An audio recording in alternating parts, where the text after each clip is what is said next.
नमस्कार दोस्तों। बहुत सारे लोग घर बनाने के दौरान इस बात को लेकर भी चिंतित रहते हैं कि आखिर उनका घर का काम को किस तरीके से करवाना है, और अगर वो अपने घर का काम को सिर्फ प्लिंथ लेवल तक का काम करवाते हैं तो आखिर कितना तक का उनका खर्चा है वो आ सकता है। अगर ये बात उनको समझ में आ जाता है तो उनको अपने बनने वाले घर के लिए बहुत ज़्यादा आगे का काम आसान हो जाता है, क्योंकि ज़्यादातर जो लोग गलती कर बैठते हैं वो प्लिंथ लेवल तक का जो काम होता है उसी में ज़्यादातर लोग गलती कर बैठते हैं। हालांकि यहाँ पर भी कुछ गलत काम किया गया है, कुछ सही काम किया गया है।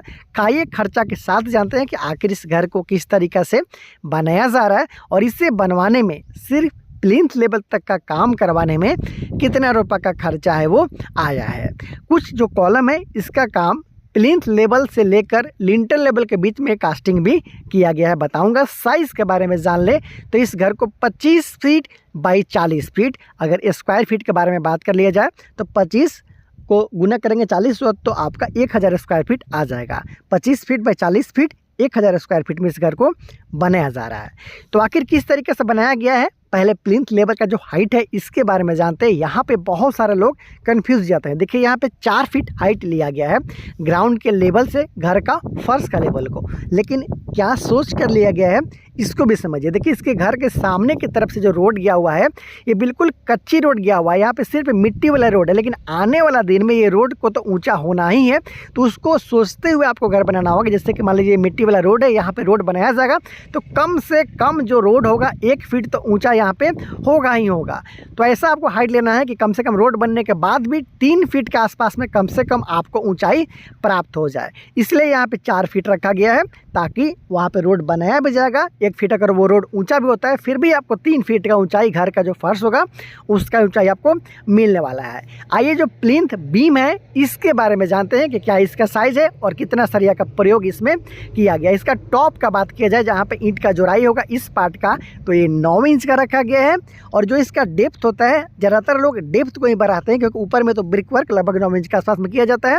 लगभग 11 इंच के आसपास में यहाँ में इसका डेप्थ है वो रखा गया है। याद रहे ना 9 इंच ना 10 इंच, 11 इंच का डेप्थ रखा गया है। ऊपर का 9 इंच और नीचे का 11 इंच यहाँ पे डेप्थ रखा गया है।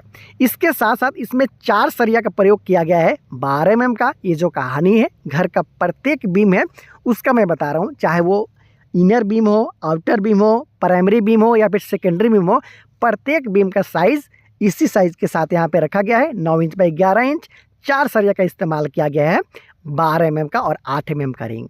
कॉलम का बात कर ले तो देखिए दोनों कॉलम के बीच में कुछ इस तरीके से गलत हुआ है। हल्का सा वो देखिए बाहर की तरफ यहाँ पे जो बीम है वो तिरछा आपको यहाँ पे नज़र आएगा, इजली आप देख पा रहे हो। हालांकि जब कॉलम का कास्टिंग करते हो उस समय आपको सूता मिला लेना चाहिए कि जो सारा कॉलम है बिल्कुल स्ट्रेट लाइन में है नहीं। ये देखिए कुछ इस तरीके से वहाँ पे टेढ़ा है वो काम किया गया है, तो इससे आपको बचना है। बीम को हमेशा सीधा रखना है, कॉलम को हमेशा सीधा रखना है, सूता का इस्तेमाल आपको ज़रूर करना है।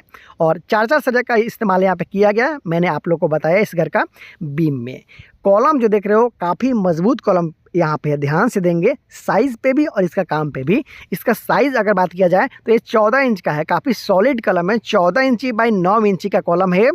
3 से 4 तलाक इजली आप यहाँ पे ले जा सकते हो। ये देख सकते हो बहुत अच्छा यहाँ पे जो काम है वो मिस्त्री और ठेकेदार के द्वारा किया जा रहा है। और जो सेंटरिंग का काम किया गया था उसमें जो मोबिल होता है, जला हुआ मोबिल, उसको लगाते हुए काम किया गया ताकि जो आपका प्लाई है या फिर वो अगर आपका लोहा का भी सेंटरिंग है तो उसमें चिपकता नहीं है। इस तरीके से बिल्कुल फ्रेश जो आपको देखने को मिलता है। उसके साथ साथ क्यूरिंग के लिए देखिएगा तो यहाँ पे जूट का बोरा भी लगाया गया है। ये देखिए जूट का बोरा है ताकि जब ढलाई के 2 दिन बाद जब आप इसे पानी डालते हो तो लंबे समय तक इसका जो आपका नमी है बरकरार रहे, उसके लिए जूट का बोरा का इस्तेमाल किया गया है। ज़्यादातर कॉलम पे आप देखिएगा तो इस तरीके का काम करवाना है आपको। इसके साथ साथ 6 सरिया का इस्तेमाल किया गया है जिसमें 4 16 mm का है और 2 12 mm के लिए यहाँ पे देख पा रहे हो। 3 से 4 तला तक किसी भी तरह का कोई भी आपको रिस्क लेने की ज़रूरत नहीं है। इस तरीके से 9 इंच बाई 14 इंच का कॉलम लगाते हो, 6 सरिया लगाते हो जिसमें 4 सरिया 16 mm और 2 सरिया सपोर्टिंग बार के रूप में 12 mm का लगाते हो। 3 से 4 तला तक ईजिली आप जा सकते हो, कहीं भी किसी तरह का आपको सोचने का ज़रूरत नहीं है। बीम भी आपने देखा कि 9 इंच बाई 11 इंच का साइज़ का रखा गया है। देखिए लिंटल लेवल तक का कॉलम का कास्टिंग हो चुका है। और कॉलम का संख्या की बात कर ले तो इस साइज में आपको टोटल 5 कॉलम देखने को मिलेगा। बीच वाला लाइन में आपको 4 कॉलम देखने को मिलेगा। 5 और 4 हो गया 9, फिर साइड की तरफ फिर 4 कॉलम, मतलब टोटल 13 जो कॉलम है इसके साथ यहाँ पे घर का काम को किया जा रहा है। आप इजीली यहाँ पे देख सकते हो। कॉलम के बारे में मैंने बताया, बीम के बारे में मैंने बताया, इसके साथ साथ लगा हुआ सरिया के बारे में बताया, जो इसका प्लिंथ हाइट है इसके बारे में बता दिया। अब जानते हैं कि फिलिंग का काम किस तरीके से किया गया, जो बैक फिलिंग है उसका काम किस तरीके से किया गया है। तो देखिए मिट्टी यहाँ पे जितना लाया गया ऑलमोस्ट यहाँ पे मिट्टी का काम हो जाएगा, थोड़ा बहुत बाकी है। तो इसको बिल्कुल आप ट्रेसिंग करते हुए आने वाले दिन में देखेंगे कि मिट्टी को भरते हुए फिर पानी डालते हुए इस घर को मिट्टी है उसको बैठाने का काम किया जाएगा। आप इजीली यहाँ पे देख सकते हो कि किस तरीक़े से यहाँ पे काम को किया जा रहा है। तो इस तरीक़ा से जो यहाँ पे काम है इसको किया जा रहा है। कॉलम का कास्टिंग देख सकते हो, लिंटल के लेवल तक ऑलमोस्ट कर लिया गया है। खर्चा के बारे में जानेंगे कि आखिर इस घर को बनाने में जो अब तक का पूरा काम किया गया है इसको बनाने में कितना रुपये का खर्चा आया है। साथ में एक बात और बता दूं कि जो मैं अभी खर्च बताऊंगा ये लेबर कॉस्ट के साथ साथ मटेरियल कॉस्ट को इंक्लूड करता हुआ रहेगा। मतलब अब तक का पूरा खर्चा, जैसे कि इस घर बनाने से पहले इस घर का प्लानिंग बनवाया गया, नक्शा बनवाया गया, उसके बाद कॉलम के लिए फुटिंग का काम किया गया, उसके बाद फिर कॉलम निकला, फिर बाहर से सिर्फ ब्रिक वर्क किया गया है। आप ध्यान देंगे तो सिर्फ बाहर से यहाँ पर 10 इंच का ब्रिक वर्क किया गया, उसको किया गया।